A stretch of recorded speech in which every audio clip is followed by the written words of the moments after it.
भगवान की जय। देवादिदेव मूलाय पार्श्वनाथ भगवान की जय। शासनायक भगवान महावीर स्वामी की जय। आचार्य भगवंत कुंद स्वामी की जय। आचार्य भगवंत विराट सागर जी, विशुद्ध सागर जी, विभव सागर जी महाराज की जय। उत्तम संयम धर्म की जय। आरिका 105 सिद्ध श्री माता जी की जय। वंदनीय आरिका संघ की जय। ये बंधुओं, आज उत्तम संयम धर्म का दिवस हमको संयम का पाठ सिखाने के लिए आया है। ऐसा हम निरंतर सोचते हैं और धर्म को सुनते हैं, अर्थात जो आत्मा का स्वभाव है, वस्तु स्वभावो धर्मो, वस्तु का जो स्वभाव है वही तो धर्म है, और जो संयम रूपी लक्षणों से सहित है वह धर्म है। इस स्वभाव की रक्षा के लिए आचार्यों ने संयम की बाड़ लगाने की बात कही है। बाड़ समझते? जैसे खेत की सुरक्षा के लिए किसान चारों तरफ से लकड़ियों की बाड़ लगा देता है कि कोई पशु उस खेत में प्रवेश ना करे। पक्षियों से रक्षा के लिए एक मनुष्य शरीर की आकृति का पुतला खड़ा कर देता है कि वह पशु पक्षी जब पक्षी उस खेत में प्रवेश करे, उस बिजुके को देख करके खेत से भाग जाए। अर्थात हमने उस खेत की सुरक्षा के लिए बाड़ की कला तो सीखी है, लेकिन अपने जीवन को सुरक्षित कैसे किया जाए, इस जीवन को कैसे संभाला जाए, इस जीवन को कैसे संभाला जाए, संवारा जाए, यह यदि कोई सिखाता है तो यह संयम धर्म आकर के हमको सिखाता है। और संयम धर्म जिनवाणी में कम, हमारे आचरण में ज्यादा है। आप घर में जाना, अभी माइक चल रहा था, ध्वनि संयमित थी तो सबको सहन हो रही थी, और यदि यही ध्वनि असंयमित होती, अपनी मर्यादा का उल्लंघन करते हुए होती तो कैसी लगती? सबको दुख देने वाली हो जाती, चुभने वाली हो जाती। माता, आप भोजन बनाते हो? सुरभि, भोजन बनाते हो, नमक कितना डालते हो? जितना स्वाद सब। भोजन में नमक कितना डालते हो? स्वाद अनुसार डालते हो। जैसे भोजन में नमक स्वाद अनुसार डालते हो, उसी प्रकार से आचार्य भगवान यहाँ कहते हैं कि कोई भी ध्वनि आपसे अधिक समय तक सहन नहीं होती है। भोजन में नमक का स्वाद अधिक सहन नहीं होता है, बस वो का पाठ माँ चौके में सिखा रही है और ये माइक मंदिर में सिखा रही है। सब चीजें यदि व्यवस्थित होगी तो वे तुम्हें दुख का कारण, लेकिन हमारा ध्यान उस ओर जाता ही नहीं है। हमने संयम को बंधन मान करके रखा है, बल्कि संयम बंधन नहीं था, संयम जीवन को व्यवस्थित जीने का तरीका था। हम संयम से डरने लगे, संयम से दूर भागने लगे, संयम के प्रकोप से हम साधुओं से दूर भागने लगे। भैया, किसी श्रावक ने आकर के पूछा, माता जी आप संयम के पालन करते करते आपको ऐसा नहीं लगता कि आप बहुत कष्टों में हो? आपको कभी ऐसा महसूस नहीं होता कि आपने ये सब कुछ धारण करके बहुत बड़ी गलती की है? हमने कहा नहीं, संयमित जीवन जीने में क्या बात है। हम तुम्हारी तरह ही जीवन जी रहे हैं, बस तुम्हारा जीवन अव्यवस्थित है और हमारा जीवन व्यवस्थित है। तुम्हारे टाइम का कोई टाइम टेबल नहीं है, लेकिन हमारे टाइम का समय टाइम टेबल निश्चित है। बस व्यवस्थित टाइम टेबल के अनुसार अपना जीवन जी रहे हैं, इसलिए जीवन मुझे दुख का कारण नहीं बन रहा है। और तुम्हारा जीवन वो ही 24 घंटे तुम्हारे पास है, और वो ही 24 घंटे हमारे पास है। वही भोजन श्रावक कर रहा है और वही भोजन साधु कर रहा है। साधु भोजन कर रहा है तो भोजन करते हुए भी कर्म की निर्जरा कर रहा है, और श्रावक भोजन कर रहा है तो भोजन करते हुए भी कर्म का बंध कर रहा है। बात को समझ में आई? संयम की परिभाषा तो उस गुलाब के पेड़ से सीखो। वह गुलाब का पेड़ कांटों के बीच में रहता है, लेकिन फिर भी अपनी सुरक्षा कर लेता है। और हम इंद्रियों के बीच में रह करके, विषय कसायों के भोगों के बीच में रह करके अपने को अनुशासित नहीं कर पाते हैं, इसलिए हम असंयमी कहलाने लगते हैं। नियम लेना कठिन नहीं है, नियम का पालन करना कठिन नहीं है, लेकिन हमने नियम को बंधन मान लिया है। जैसे वह छोटा सा बच्चा माता पिता के रोके जाने पर बार बार बाहर जाने की जिद करता है, तो फिर माता पिता उसे उसके पैर को बांध देते हैं। उस बच्चे को एहसास नहीं है, अभी ज्ञान नहीं है, इसलिए उसे वह बंधन दुख दे रहा है। लेकिन माता पिता के अभिप्राय में खोट, तो फिर हमने तीर्थंकर भगवान की वाणी पर शंका कैसे करें?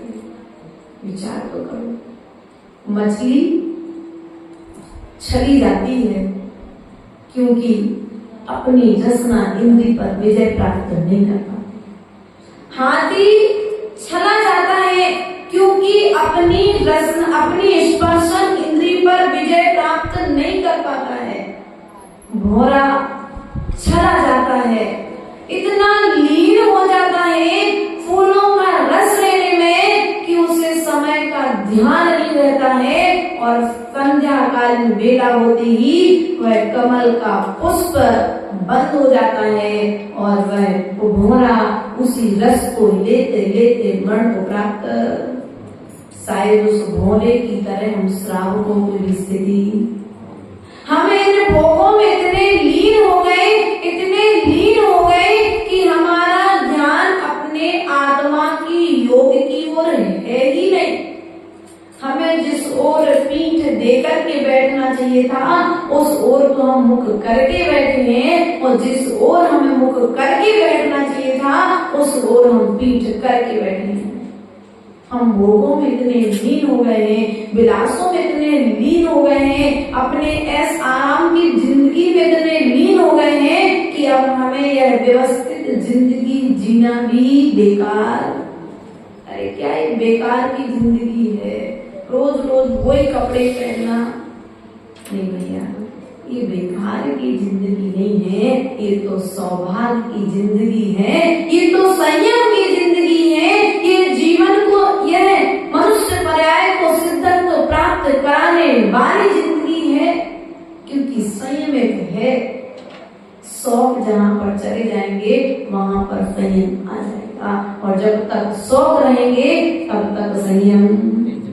क्योंकि कोई व्यक्ति स्पर्शन इंद्री की पूर्ति में भाग रहा है, तो कोई रसना इंद्री की पूर्ति में भाग रहा है, तो कोई घ्राण इंद्री की पूर्ति में भाग रहा है, तो कोई चक्षु इंद्री की पूर्ति में भाग रहा है, तो कोई कर्ण इंद्रिय की पूर्ति में भाग रहा है। ध्यान रखना, ये मन घोड़ा है। मन क्या है? घोड़ा है, और इंद्री लगाम की तरह है। तो ये मन दौड़ेगा, लेकिन यदि इंद्रियों की लगाम तुम्हारे हाथ में रहेगी तो तुम व्यवस्थित अपने गंतव्य तक पहुंच जाओगे। और यदि लगाम को तुमने ढीला किया तो घोड़ा तुम्हें, बोलो तो, गिरा देगा ना। गाड़ी में ब्रेक, भैया अखिलेश जी, आप गाड़ी खरीदने गए, बहुत बड़े शोरूम पर गए, और आपको बड़ी अच्छी, अब वो गाड़ी का नाम आप ले लेना, हमको नहीं पता, अच्छी 50 लाख की गाड़ी थी, और आपने कहा मुझे गाड़ी बहुत पसंद है, कलर पसंद कर लिया, गाड़ी पसंद कर ली, सीट देख ली, सब कुछ देख लिया, अच्छा है, कैमरे हैं, टीवी है, सब कुछ है, संगीत की व्यवस्था है, गाड़ी में सब कुछ अच्छा है, और अब अंत में जाकर के गाड़ी के जब पैसे देने की बारी आई तो आपने पूछ लिया, भैया ब्रेक? सामने वाले ने कहा, भैया गाड़ी तो अच्छी है तो 1 करोड़ की, बस 50 लाख में इसलिए दे रहे हैं आपको क्योंकि उसमें ब्रेक। अब आप क्या करोगे? भैया को 5 लाख की गाड़ी दे दो, लेकिन ब्रेक वाली गाड़ी, बोलो तो, बिना ब्रेक की गाड़ी लेना पसंद करते हो क्या महेंद्र जी? बिना ब्रेक की गाड़ी लेने नहीं जाते, तो फिर हमारा जीवन बिना ब्रेक के चल रहा है।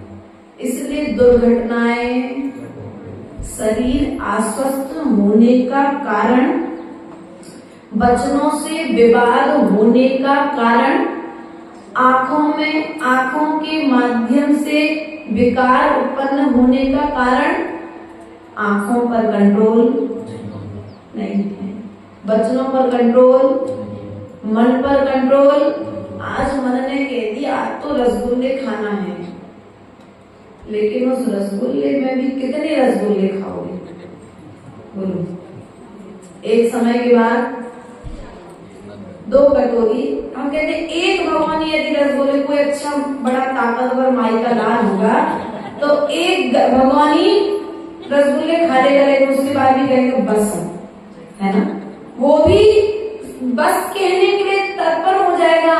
उसी प्रकार से ये संयम जीवन आपसे आकर के कह रहा है कि इन विषय भोगों को भोगते भोगते तृप्ति कब प्राप्त करोगे, कब कहोगे बस अब मुझे इन इंद्रियों का दास बनना स्वीकार। हम लोगों ने कुछ नहीं छोड़ा भैया। आप लोग कहते माता जी आपने बहुत महान काम किया, हमने कुछ भी महान काम नहीं किया, हमने इंद्रियों का दास बनना स्वीकार नहीं किया।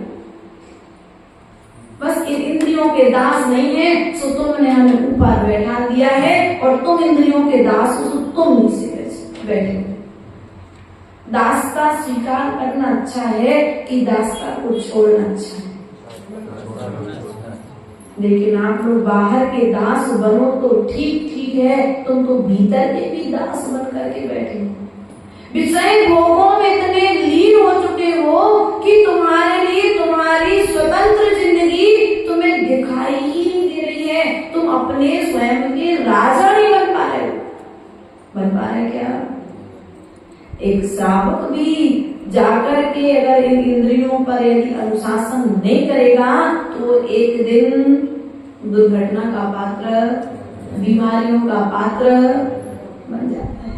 जो शुगर ज्यादा शक्कर पूर्व में ज्यादा खाता है वो शुगर का पेशेंट, जो नमक कम खाए तो नॉर्मल मतलब बीपी कम की प्रॉब्लम, और ज्यादा खाने लगे तो बीपी, बोलो तो अगर शुरू से कंट्रोल पावर अपने पास रख दे तो क्या होता?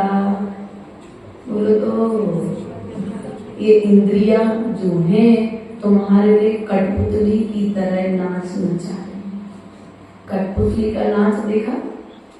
अब तो बहुत कम देखने में आता है, लेकिन हमने देखा जब मेला लगता था हमारे गांव में तो हम लोग जाते थे तो मन इन पर राज करता है।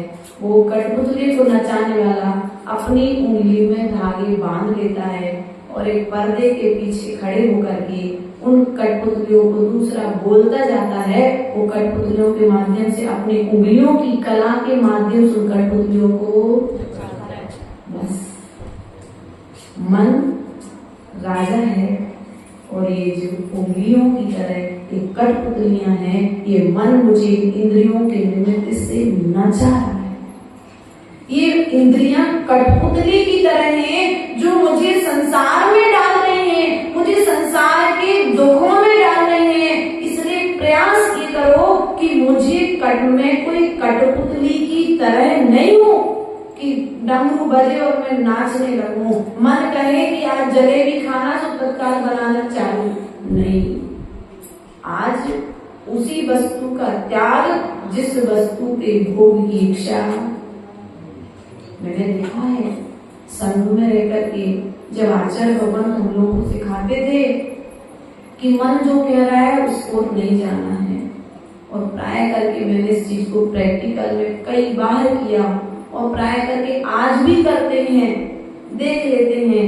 आज मन में इच्छा हो गई, प्राय करके मन तो मन है, आखिर हो जाता है, दौड़ता है, उसकी गति है, उसका कार्य है जाना। पर वस्तु से प्रभावित होकर के ही तो व्यक्ति पाप करता है। अब रोज जब आहार करा के लौटते थे, अच्छे बढ़िया फलों के ठेले लगे रहते थे। अब चौके में भोजन करके आए हैं, लेकिन फिर भी इच्छा तो यार ऐसे एप्पल होना चाहिए थे चौके में। अब देखो कल एप्पल का आचार्य श्री भी प्राय करके ऐसा ही करते थे, और हम लोगों को भी आचार्य श्री ने ऐसा ही सिखाया है। क्योंकि आचार्य बुद्ध कहते हैं मन जो मांगेगा तुम उसे यदि एक बार पूर्ति कर दोगे तो वो बार बार। आप क्या करते हो? तुरंत बिल्कुल गर्मी लगेगी तुरंत पंखा चालू, तुरंत प्यास लगेगी तुरंत फ्रिज का पानी चालू। नहीं, मन ने आज मांगा, आज तो मैं नहीं दूंगा, कल का कल विचार करें। आज मांगा है ना, मैं तुम्हारा नौकर, लेकिन तुम अपने पत्नी का नौकर बनना पसंद नहीं करते, पति का नौकर बनना पसंद नहीं करती, लेकिन इंद्रियों के नौकर तो ये तुम्हारे भीतरी शत्रु बैठे हैं जो तुम्हें संसार में परिभ्रमण कराने में कारण है। अनुशासन का पाठ तो हमारा स्कूल का छोटा सा बच्चा जानता है, उसका भी टाइम, ड्रेस, उस स्कूल का प्रार्थना क्लास का टाइम, स्कूल छूटने का टाइम। यदि अनुशासित ना रहे तो बोलो तो आप बच्चे को स्कूल भेजेंगे क्या?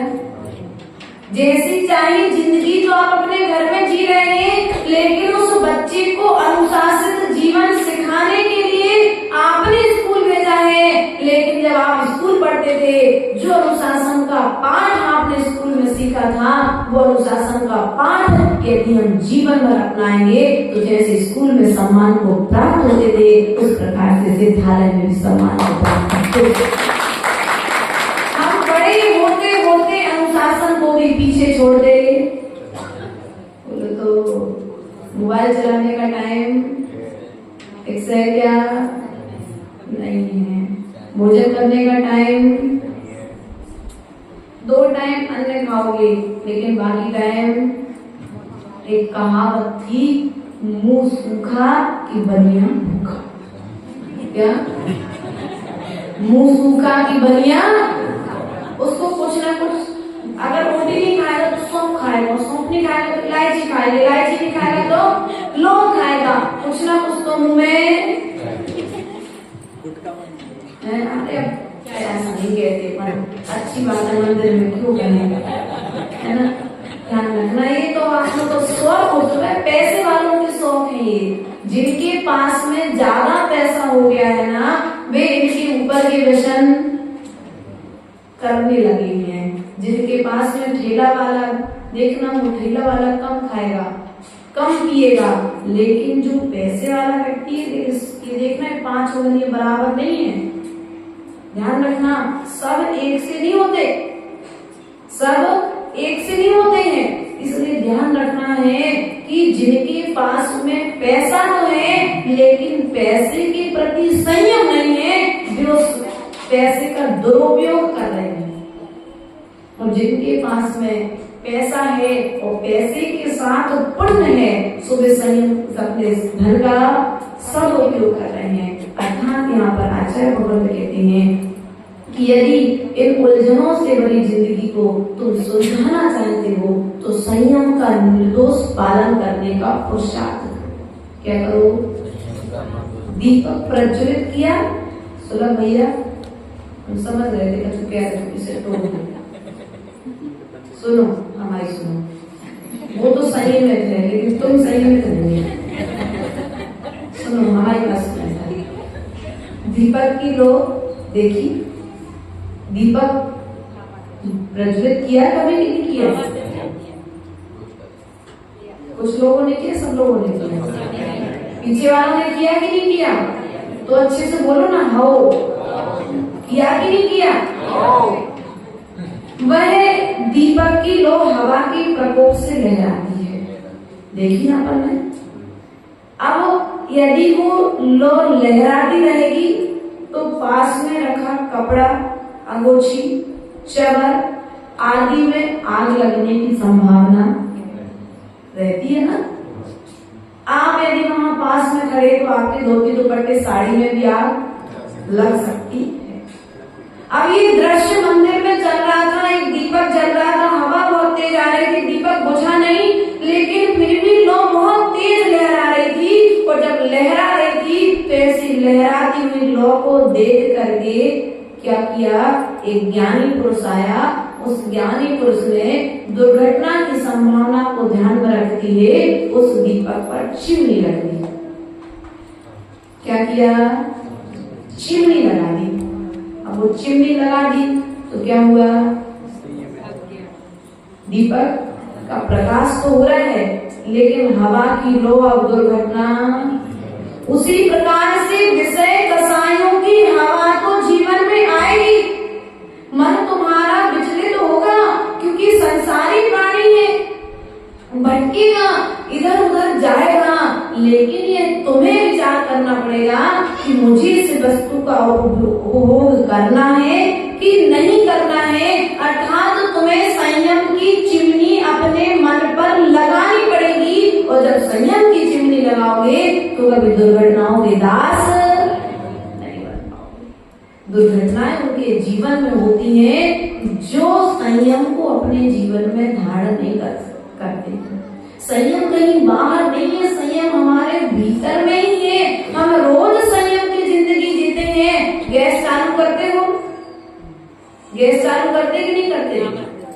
आपने चावल पकाने के लिए रख दिया, अब फुल पर रख दो तो बोलो तो जल जाएगा ना। तो आप उस गैस को भी व्यवस्थित, कहीं बाहर सीखने नहीं जाना। वो संयम का पाठ आपके चौके में रखी प्रत्येक सामग्री सिखा रही है। संयम का पाठ आपसे चौके में सीख लिया जाए और व्यापारियों से व्यापार में सीख लिया जाए। कपड़े वाले का संयम तो देखो कि कपड़ा खरीदने वाला व्यक्ति आता है दुकान पर, 100 साड़ियां खुलवाता है और एक भी साड़ी लेकर के नहीं जाता, उसके बाद उस कपड़े वाले को गुस्सा नहीं आता। ये तो तुम्हारा संयम है। किराने वाले की दुकान पर ग्राहक आता है, सामान खरीदने के लिए आता है, तुम कितने भी थके हो, कितने भी भूखे हो, कितने भी प्यासे हो, लेकिन करते क्या हो? उसने सौदा मांगी तो पहले सौदा लगा देते हो, और सौदा लगाने के बाद में यदि वो मना कर दे तो साहस तरीके से अपने स्थान पर गुस्सा। कहाँ सीखना संयम का पाठ? तुम्हें जिनवाड़ी खोलने का टाइम नहीं है ना, तो मत खोलो जिनवाड़ी। तुम अपने आजू बाजू का वातावरण तो देख लो। तुम्हारा आजू बाजू का वातावरण ही तुम्हें संयम का पाठ सिखा रहा है। लेकिन देखने का एंगल, दृश्य को देखने का एंगल थोड़ा परिवर्तित है, इसलिए हम उसे धार्मिक रूप में न देख करके उसे अपने तरीके से देखते हैं, इसलिए कभी उसे अपने जीवन में धारण। संयम कहीं बाहर में नहीं है, संयम तुम्हारे भीतर में ही विराजमान है। बस उस संयम को जागृत करो, अर्थात संयम तुम्हारा गुण है। क्या है? संयम तुम्हारा गुण है। एक श्रावक अपने जीवन में संयम को धारण करता है और संयम को धारण करने के पश्चात में अपने मन पर संयम नहीं रख पाया। सेठ की कहानी सुनी? सेठ की कहानी है कि उसने एक नियम ले लिया। नियम अर्थात कुछ समय के लिए जो लिया जाता है वो नियम कहलाता है, जो जीवन पर्यंत के लिए लिया जाता है वो यम कहलाता है। क्या? संयम के दो भेद हैं, यम रूप और नियम रूप। संयम के कितने भेद? यम रूप और नियम रूप। अर्थात हमने कुछ चीजों का जीवन पर्यंत के लिए त्याग कर दिया है और कुछ चीजों का नियम रूप में त्याग किया है। कुछ द्रव्य, क्षेत्र, काल, भाव, समय, महीने, दिन, घंटे की मर्यादा के लिए जो त्याग किया जाता है वह नियम कहलाता है, और जो जीवन पर्यंत अर्थात अंतिम श्वासों तक के लिए जो त्याग किया जाता है वो यम रूप में कहलाता है। इसलिए प्रिय बंधुओं, ध्यान रखना, उस सेठ ने नियम लिया था कि जब तक इस दीपक में घी है तब तक मैं सामयिक करूंगा, लेकिन वह नियम के विषय में किसी को मालूम नहीं था। दीपेश, कल तुम कह रहे थे ना, अब भगवान से तो नियम ले आए, भगवान शक्ति दे रहे, भगवान बोले नहीं।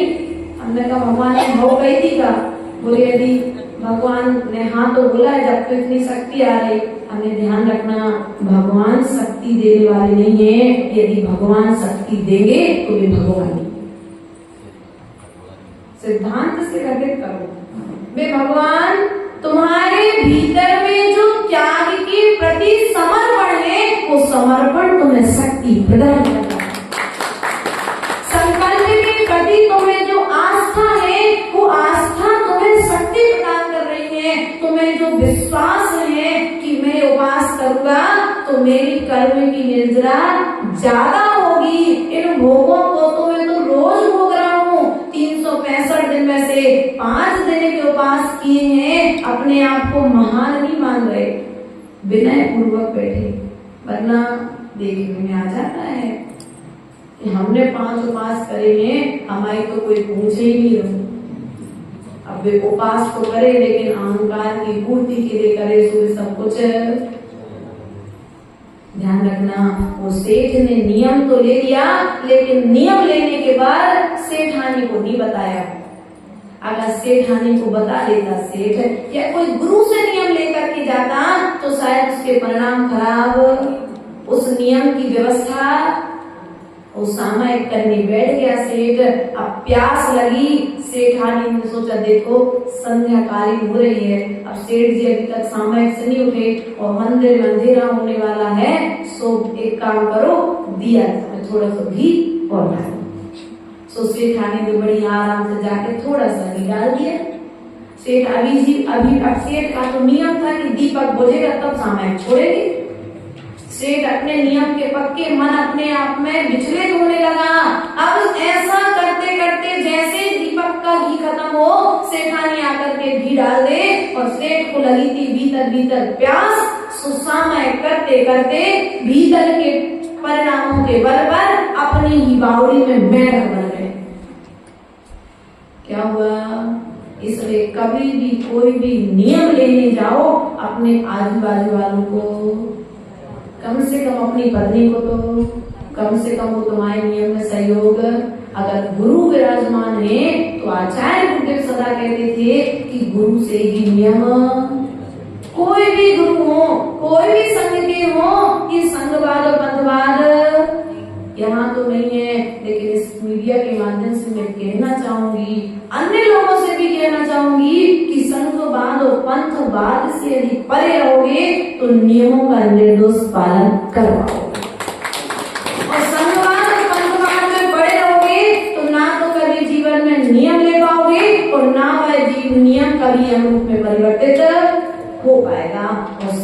मरकर के बावड़ी में मेढक हो गया।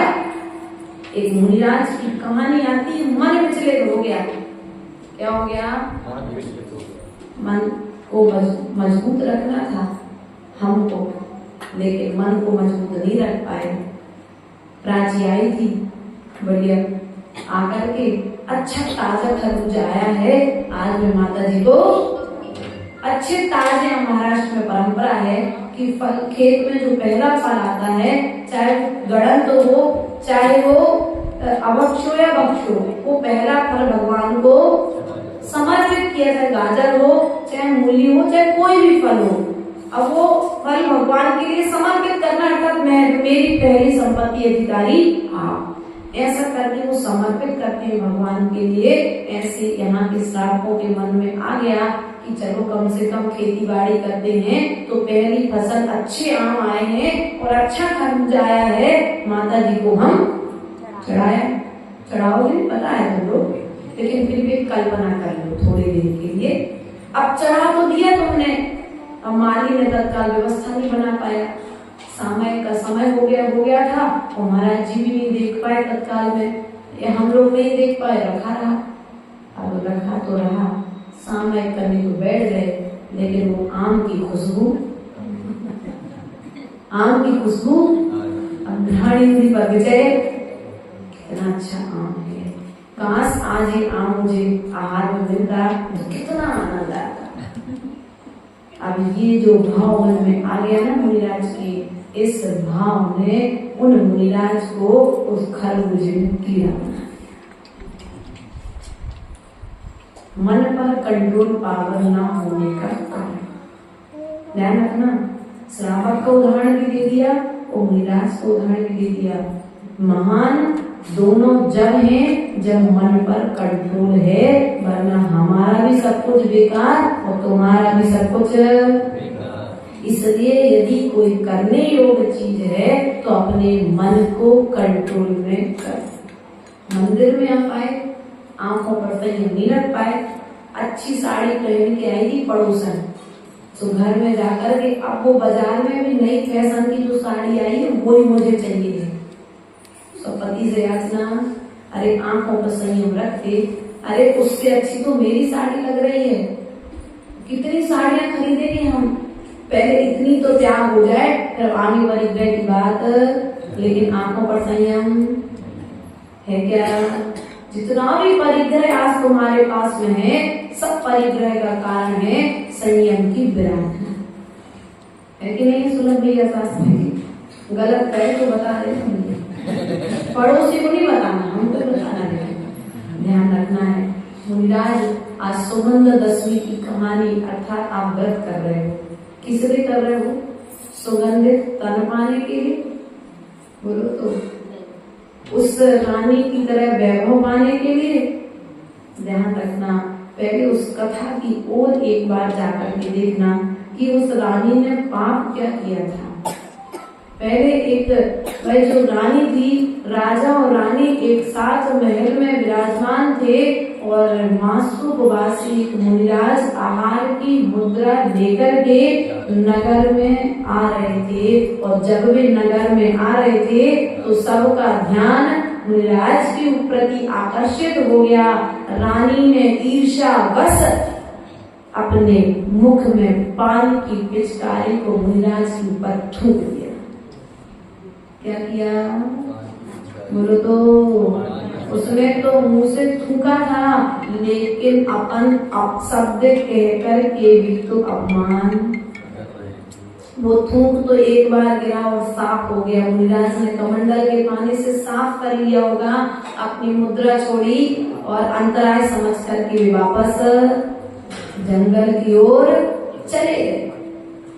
उसके प्रभाव से वह मर करके गधी हुई। क्या हुई?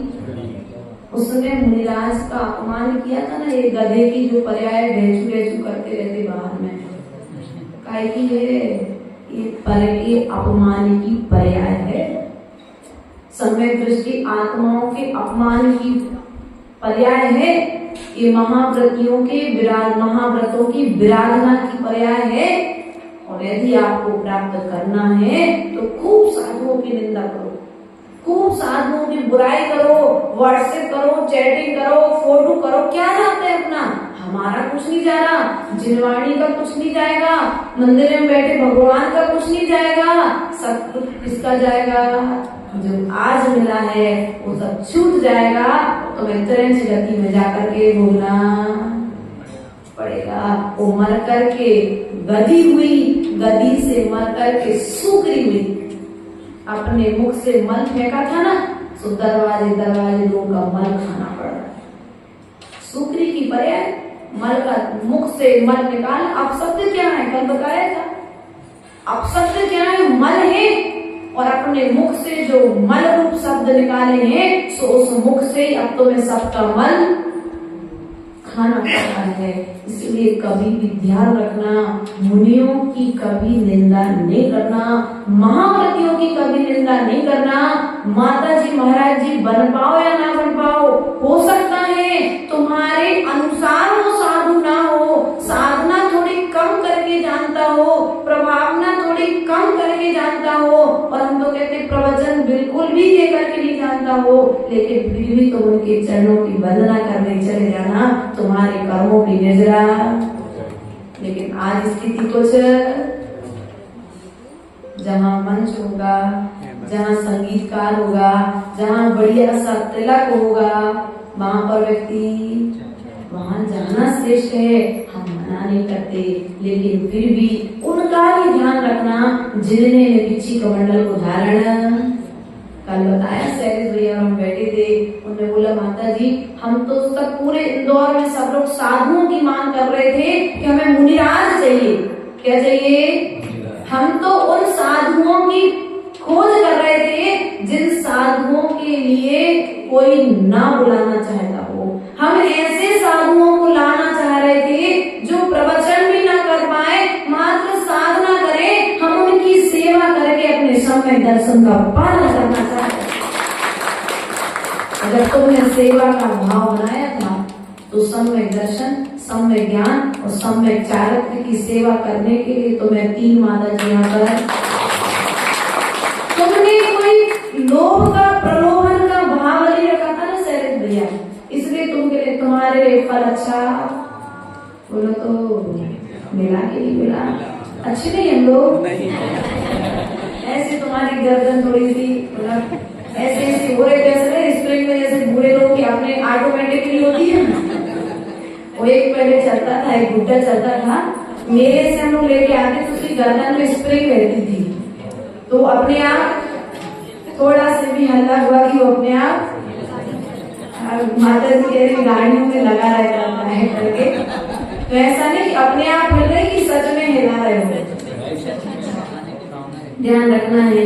एक श्रावक श्रेष्ठ जी ने आकर के कहा कि ये व्रत नियम संयम धारण करने की जरूरत क्या है, कल्याण तो हम ऐसे भी कपड़े पहन करके ईश्वर की तो जाना है, तो जा सकते हैं भैया शैलेश, स्वर्ग ही तो जाना है, तो हम पूजा करके भी स्वर्ग जा सकते हैं, मुनि व्रतों को धारण करने की जरूरत क्या है भैया?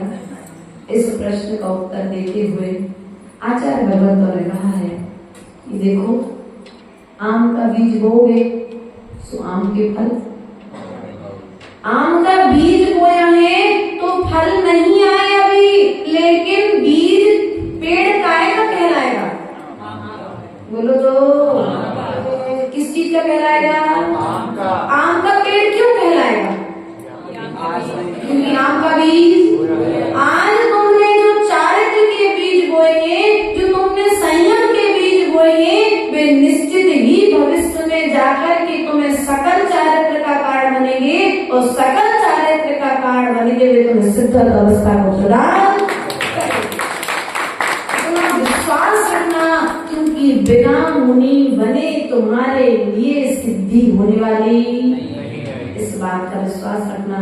उदाहरण बहुत सारे हैं संयम के विषय में, क्या क्या बोला जाए, क्योंकि जो व्यक्ति जीता है वो इसके विषय में बोल सकता है। आप जी रहे हो लेकिन उसकी ओर तुम्हारा ध्यान नहीं है। हमें ध्यान रखने के लिए भैया माता जी आपको ध्यान में तो बहुत ध्यान रखना पड़ता है, घर में सब लोगों का, माँ का, पिता का, पति का, पुत्र का, परिवार के सब लोगों का।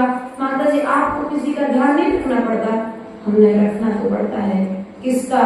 हमें अपने इन 10 व्रतों का ध्यान रखना पड़ता है, इन 10 धर्मों का ध्यान रखना पड़ता है। जैसे आप बच्चों का ध्यान रखते हो, हम अपने धर्मों का ध्यान रखते हैं कि ये भगवान, ये संयम व्रत में कोई शिथिलाचारी ना आ जाए, मेरा संयम कहीं मुझ पर उपद्रव, असंयम आकर के मेरे संयम को मुझसे छीन ना ले, मेरा सत्य कहीं मुझसे दूर ना चला जाए, कहीं क्रोध की आवेश में आकर के मैं अपनी क्षमा को भूल ना जाऊं, कहीं मान के वशीभूत होकर के मार्ग मुझसे दूर ना चला जाए।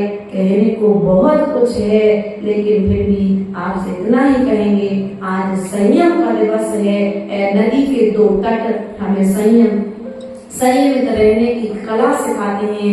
यदि वह तट अपनी मर्यादा को पार कर ले तो तूफान आ जाया करता है, बाढ़ आ जाया करती है। यदि वास्तविकता में तुम अपने बाढ़ से बचना चाहते हो, कसायों की बाढ़ से बचना चाहते हो, तो अपने जीवन को संयम के 2 बांधों से बांध लो। जीवन तुम्हारा निरंतर निर्दोष तरीके से समझ जाएगा, आगे अच्छे से पल्लवित होगा। इन्हीं भावनाओं के साथ बोले परम पूज्य आचार्य गुरुरेश्वर विभू सागर जी महाराज की